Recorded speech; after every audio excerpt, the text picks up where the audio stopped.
তো কেমন আছো তোমরা সবাই? আজকে চলে এসেছি আমাদের আগের ভিডিওর পার্ট 2 নিয়ে।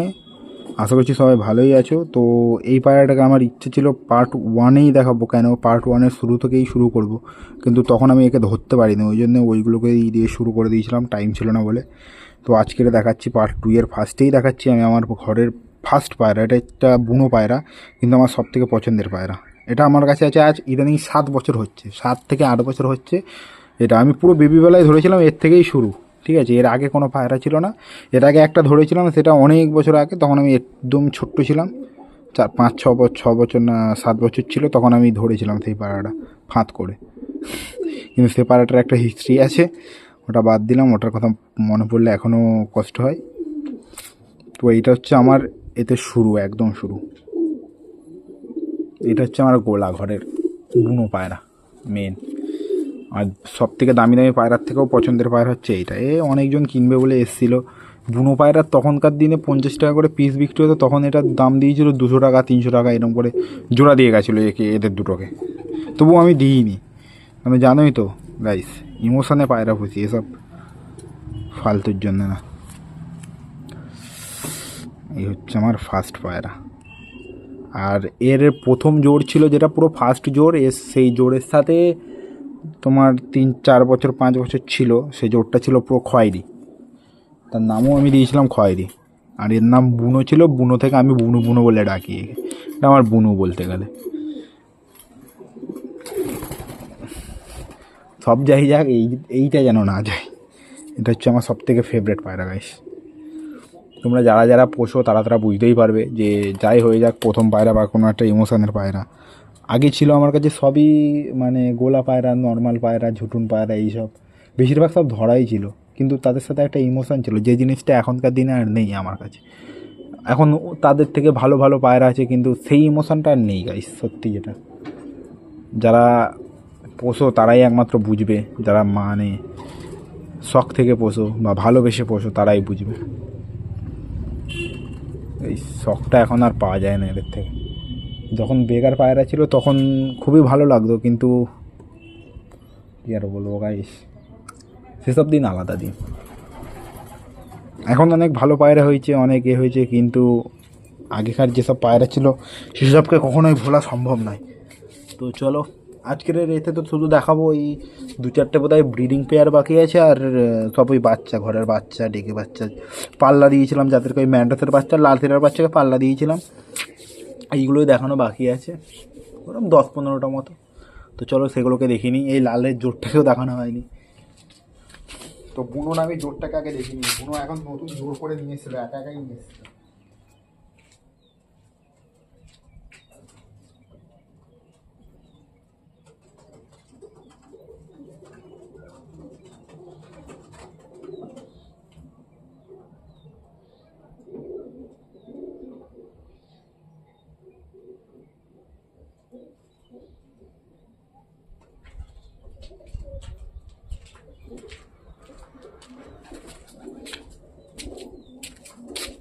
তখন নাইনে যখন পায়রা পোষা ছেড়ে দিই আবার, তখন সব পায়রা চলে গেছিলো।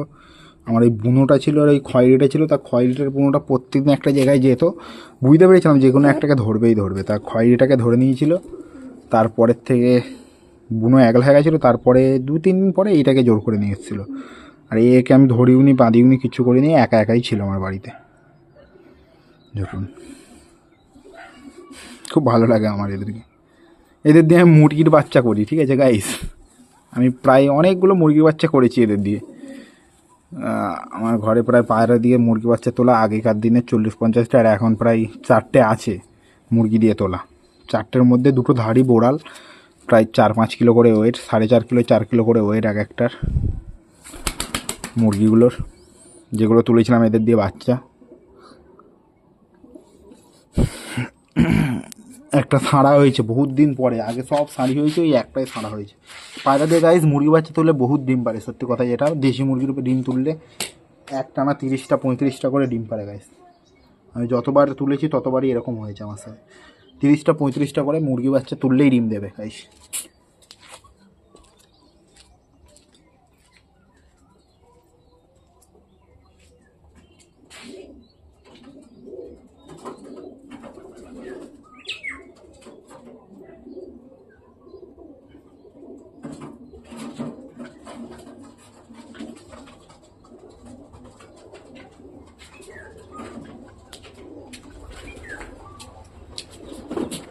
তো এবার নিয়ে এসেছিলাম তাই গাইস কালা সবুজ।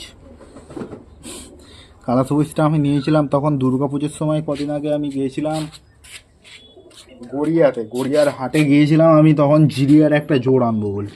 তা জিরিয়ার জোর আনতে গিয়ে জোর পাইনি, জিরিয়া না লালের জোর, এই লালের জোর। তো জোর পাইনি, আমি কি করেছি, এইটা পছন্দ হয়েছিল, 1500 টাকা বলেছিল, আমি আর দাম দর করিনি, আমি বলি 1500 টাকা কতই আর কমাবে, আমার কাছে ছিল এরকম 700-800 টাকা মতো। তো একটা ছেলে সাইড থেকে বার্গেনিং করলো, বললো 600ই দেবে, 600ই দেবে। তা লোক বলে না 700 দিলে দিয়ে দেবো। তা তারা আর নিল না, চলে গেল। আমি বললাম 700 হলে দিয়ে দেবে। তা আমি বলি তা আমাকেই দাও বলে এটাকে 700 দিয়ে নিয়েছিলাম গাইস। বিশাল অ্যাগ্রেটিভ পায়রা, অ্যাগ্রেশান বিশালের। এর যে কটা শর্ট আছে জানো, এখন তো এর পুরো সর্দি হয়ে অবস্থা খারাপ, আমি ওষুধ দিচ্ছি, দাঁড়ায় না, খুব ছটকায়, খুব ছটকায়। চোখটা ভালো করে দেখাতে দিয়ে, চোখে জল জমেছে, ঠান্ডা লেগে আছে একদম গাইস, পুরো ঠান্ডা লেগে আছে, সর্দি টর্দি। এই তো দেখছিলে এখন, তবু ওই একটু আগে ডাকছিল ফ্রেমে এসে। তো এই দেখো গাইস,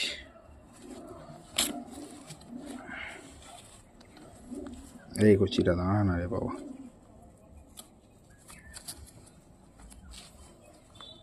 দেখো পাঞ্জাটা দেখো গাইস, আস্তে করছি, প্রচুর ছটকাই, আগা গড়াই। এখন তো অসুখ হয়ে তবু কম ছটকাচ্ছে। এই আমার ঘরে সব থেকে বেশি ছটকানো পায়রা হচ্ছে এই আর আমার এই ছাপগার মাদি। পাঞ্জা দেখো গাইস, মুখটা দেখো গাইস, কেমন বলবে তোমরাই বলবে, কেমন ভালো কি খারাপ, যা বলবে তোমরাই বলবে, আমার কি, আমার তো শুধু ওড়ানো নেই কথা। এর বাচ্চা একটা তুললাম, তারও ঠান্ডা লেগে অবস্থা খারাপ, এরা আবার ডিম পেড়ে বসে আছে। এ বাচ্চাটা বাঁচাতে পারবো না, এর বাচ্চার পুরো চোখ টোক পুরো বন্ধ হয়ে গেছে, ও ড্রপ টপ দিয়েও হচ্ছে না, বাচ্চা বাঁচানো অসম্ভব, ওষুধ টষুধ দিয়েও হচ্ছে না, একদম বেশি হয়ে যাচ্ছে। তো চলো এর মাদিটাকে দেখাই।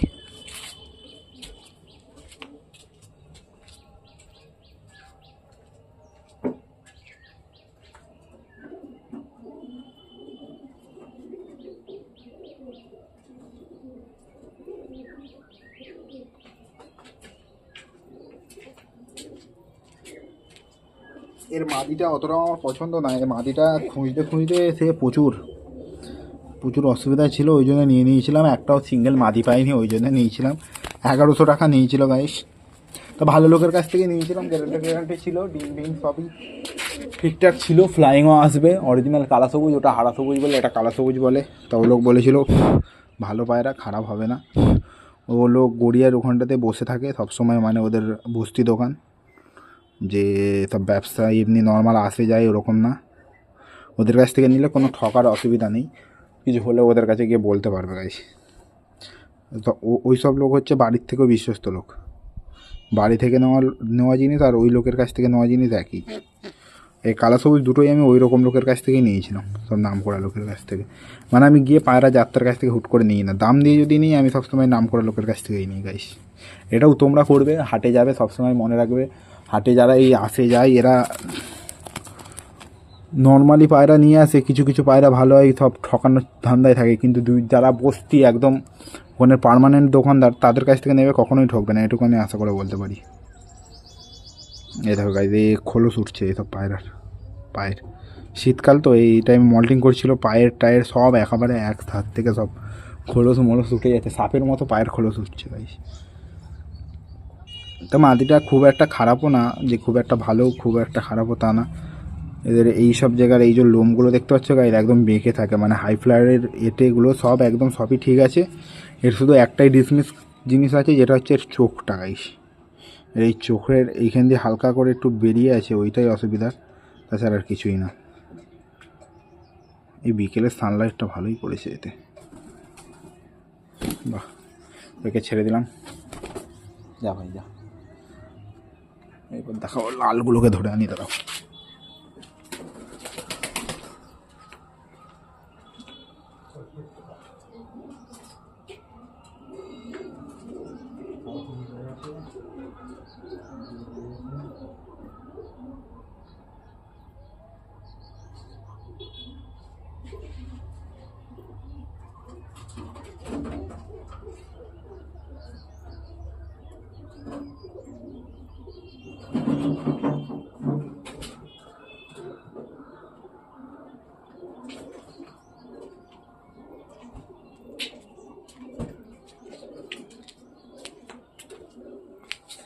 এই হচ্ছে আমার লালের জোর, লালের মাদি, মেন লালের।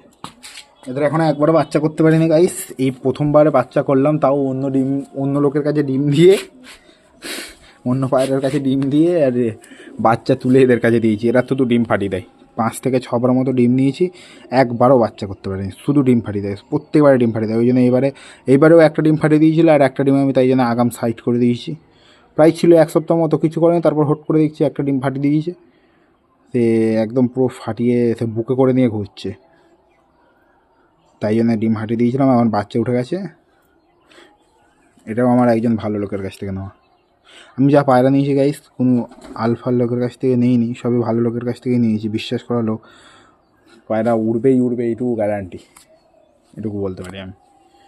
এদের বাচ্চা এখনও টেস্ট করিনি, এবার উড়লে বলবো। যাদের উড়েছে আমি বলছি গাইস, যেরকম আমার লাল তিরাগুলোর বাচ্চা ওড়ে, খুবই ভালো ওড়ে। ছাপগার বাচ্চা, ও বাবা অতুলনীয়, ওটা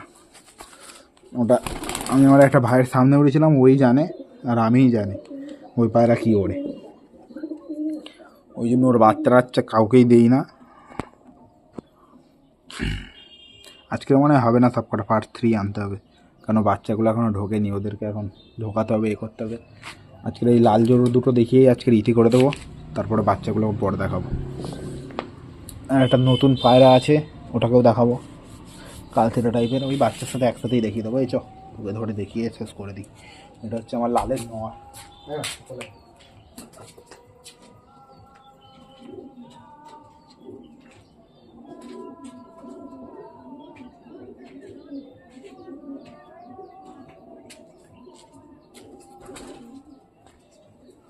এই হচ্ছে আমার লালের নর। এই নরের জন্য মাদি খুঁজতে থেকে আমি হয়ে গেছিলাম, তাই এখানে একটা দাদুর ছিল প্রায় 4-5 বছর পুরাতন, ও লোকের কাছের, ওই লোকের ওই মাদির বাচ্চা, ওই নরটা মরে গেছিলো বলে দিয়েছিল, 300 টাকা নিয়েছিল অবশ্য। ওই মাদির বাচ্চা আমি 3 ঘন্টা উড়িয়েছিলাম, যে এই লালের কথা বলছিলাম একটা, ওই লালটা ওই মাদি, ওরই ছিল, ওরই বাচ্চা ছিল। গাইস এই দেখো চোখের কোয়ালিটিটা দেখো, এতে লালটা ঠিক বুঝতে পারছো না গাইস, কারণ ওই ক্যামেরাতে বোঝা যাচ্ছে না অতটা লাল, কিন্তু চোখের লালটা খুবই সুন্দর, একটা রিং টাইপের, মানে লালটা এখন কমে গেছে, গোলাপি টাইপের হয়ে গেছে। বসতে আছে তো পায়রা যখন উড়তো পুরো লালটা একেবারে মানে চোখের মধ্যে একটা সেই লেভেলের একটা ভাব আনতো, আর তো হেভি লাগতো। এখন পুরো পুরো পুরো সাদা হয়ে গেছে। এই জিনিসটা শুনতাম যে আগে বসে থাকলে পায়রার চোখ সাদা হয়, এই এখন দেখছি, কারণ আমি তো এর আগে কখনো পায়রা বসিয়ে রাখিনি, সবসময় ওড়াতাম। এই এখন ইদানিং ভালো ভালো পায়রা সব নিয়ে এসছি, আরও ডানা কেটেই বাচ্চা কাচ্চা করছি। আর বাজের জন্য গাইস এমনিই ডানা টানা কেটে রাখতে হচ্ছে, এর মধ্যেই 2-3টে পায়রা মেরে দিয়েছি। আর বাজে এই যে কটা ব্রিড করাই সব ডানা কেটে রাখি, কেন একটা যদি বেরিয়ে যায় বাচ্চার অসুবিধা, ওই বাচ্চাগুলোকেই ওরাই সব, বাচ্চা যাই যাক, কিন্তু ধাড়ি যেন না যায়, এইটাই আমার কথা।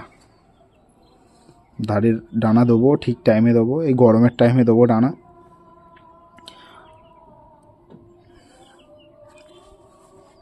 এর পাঞ্জাটা থাকে, এর পাঞ্জাটা পুরো জামনি পাঞ্জাটা পুরো ডিপ লাল। এ মোটামুটি পুরো পুরো চারিদিক থেকে পারফেক্ট, এর কোথাও কোনো অসুবিধা নেই, খুঁত নেই, কিচ্ছু নেই। এর বাচ্চা শুধু আমি দেখবো ওড়ে কি ওড়ে না, এর বাচ্চা উড়লে থাকবে এরা, আর বাচ্চা না উড়লে দুটোই ভাগবে আমার ঘর থেকে। তো গাইস আজকের ভিডিওটা এই অবধি শেষ করলাম এখানটাতেই। যদি ভিডিওটা পছন্দ হয় তাহলে একটা লাইক করে কমেন্ট করে দিও, আর এরকম ভিডিও পার্ট 3 দেখার জন্য এর চ্যানেলটাকে সাবস্ক্রাইব করে রেখো। তো আজকের বিদায়, নমস্কার বন্ধু তোমাদের সবাইকে।